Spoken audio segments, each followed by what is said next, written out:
चलिए, तो बजट पर जनता की क्या उम्मीदें हैं, इसी पर चर्चा कर लेते हैं। हमारे साथ राजीव तिवारी दिल्ली से संवाददाता मौजूद है, उनके पास कुछ लोग भी मौजूद हैं। उन्हीं से समझेंगे कि किस तरीके से अब जनता जो है वो बजट को इस समय चाहती है कि किस तरीके से जनता का बजट आए। राजीव, फिलहाल जिस तरीके से आप दिल्ली में मौजूद हैं, फिलहाल सबसे पहले ये बताइए कि दिल्ली की जनता इस समय क्या अपील कर रही है, क्योंकि जब भी देश में बजट की बात आती है तो सबसे ज्यादा अगर उम्मीदें की जाती है तो वो जो मिडिल क्लास लोग हैं या लोअर मिडिल क्लास लोग हैं, ये तमाम जो लोग हैं वही चाहते हैं कि पूरे तरीके से जो बजट है वो उनके हक में हो। किस तरीके से दिल्ली की जनता की राय है फिलहाल? देखिए, बिल्कुल सही कहा आपने। यहाँ पर बात करें जिस तरीके से लगातार कहीं ना कहीं बजट को लेकर कहीं ना कहीं लोग की उम्मीद जरूर है, क्योंकि कल जो जिस तरीके से निर्मला सीतारमण जी और कहीं ना कहीं बजट पेश किया जाएगा, जनता की क्या उम्मीदें होंगी वो जनता से ही जानने की कोशिश करेंगे। मगर हमारे साथ काफी हद तक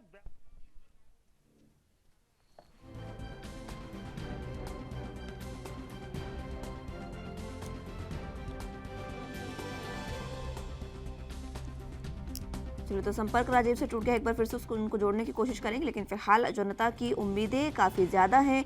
एजुकेशन सेक्टर को लेकर, क्रिप्टो करेंसी को लेकर व्यापारियों की सबसे ज़्यादा उम्मीदें हैं। व्यापारी चाहते हैं इस बार क्रिप्टो करेंसी पर चीज़ें साफ हो, क्योंकि अभी तक सरकार की ओर से यह बयान सामने नहीं आया है कि क्रिप्टो करेंसी फिलहाल बैन होगी या फिर इसको देश में लागू किया जा सकता है। तो अब देखना होगा कि क्रिप्टो करेंसी जो है उस पर इतने जो निवेश किया हुआ है लोगों ने देश में, उन लोगों का आखिर क्या होगा। बजट में किस तरीके से क्रिप्टो करेंसी को रखा जाएगा, क्या कुछ उस पर बात रहने वाली है। अभी कोविड चल रहा है, इसलिए ये पेंडेमिक भी बहुत ज़्यादा सक्रिय रहने वाला है बजट को लेकर, और इसको लेकर भी देखना होगा हेल्थ सेक्टर को किस तरीके से सुविधाएं दी जाती है। चलिए, राजीव हमारे साथ एक बार फिर से जुड़ चुके हैं। राजीव, किस तरीके से दिल्ली की जनता की राय? देखिए, बिल्कुल सही कहा आपने। यहाँ पर बात करें बजट को लेकर, जो 2 साल से लगभग कोरोना काल की वजह से व्यापारियों का व्यापार जो था वो ठप होता हुआ नजर आ रहा था। मगर बात करें जिस तरीके से अब जिस तरीके से कल बजट पेश किया जाएगा, और बजट से काफी हद तक उम्मीदों व्यापारियों को भी है। व्यापारी जो है वो अभी तक परेशान थे। इन व्यापारियों से ही जानने की कोशिश करेंगे क्या व्यापारियों की उम्मीदें क्या है इस बजट से। सर, आपसे जानने चाहेंगे कि आप व्यापारी सदर बाजार के, और जिस तरीके से व्यापार कल बजट पेश किया जाएगा, सबसे ज्यादा आप लोगों को उम्मीदें क्या है? देखिए, हमें एक तो उम्मीद है कि जिस प्रकार ये बजट हमारे व्यापारियों के लिए कोई खुशखबरी लेके आएगा, क्योंकि काफी समय से व्यापारी आस लगाए बैठे रहते हैं बजट पे, मगर किसी प्रकार की भी कोई खास राहत नहीं मिलती। मगर इस समय हमें लग रहा है कि जो कोरोना काल के 2 साल गए हैं और उसके अलावा व्यापार ठप होता जा रहा है, इसको लेकर व्यापारियों को कुछ उम्मीदें हैं। एक तो हमें जीएसटी में पूरी राहत मिलनी चाहिए। जीएसटी सारी जो जितने भी ऐड में है उनका एक ही जीएसटी होना चाहिए। दूसरी बात है कि हमें इनकम टैक्स का भी है कि इनकम टैक्स में भी हमें जो भी है जिस प्रकार आगे और लाभ मिलना चाहिए। आज व्यापारियों के लिए मैं कहूंगा एक पैकेज जरूर घोषणा करे सरकार, क्योंकि आने वाले जिस प्रकार 2 साल हमारे आ रहे निकले हैं, जो पिछले 2 साल, उसमें हमने काफी प्रॉब्लम देखी है जो आज तक नहीं देखी थी। जिस प्रकार आपने देखा लॉकडाउन में जो व्यापारियों को बिजली के बिल हो गए, स्कूल फीस हो गई और मेडिकल की सुविधाएं हो गई, वो कोई भी नहीं ऐसी मिली हमें। तो इस समय हम चाहते हैं पैकेज की घोषणा हो। भगवान ना करे कभी भी देश में कोई आपदा आती है, मार्केट बंद होती है, तो व्यापारियों को उसका लाभ मिले। जो व्यापारी इनकम टैक्स पे हैं, सब कुछ है, सरकार को सारे चीजें देते हैं। जब बात आती है तो व्यापारी को देने के लिए तो सरकार हाथ खड़े क्यों कर लेती है। तो हमारा ये कहना है कि सरकार इसके ऊपर बजट में कुछ ऐसा पैकेज लाए जिसमें व्यापारी को कुछ राहत मिल सके और व्यापार भी आगे से चल सके, और जो ब्याज की दरें हैं उनमें भी काफी कमी लानी चाहिए, और व्यापारी के ऊपर लेकर एक सर हम और जानने की कोशिश करेंगे। व्यापारी हमारे साथ कुछ और भी हैं, उनसे जानने की कोशिश करते हैं। क्या सर ये बताइए, आप किस चीज का व्यापार करते हैं? हम लेस का व्यापार करते हैं, लेस और रिबन का व्यापार करते हैं, लेकिन उसमें नुकसान ही नुकसान है। कोई 2 साल से धंधा नहीं हुआ बिल्कुल भी। हमें हर चीज पे करनी पड़ रही है, कोई ऐसी चीज जो पे ना करनी पड़े हमें।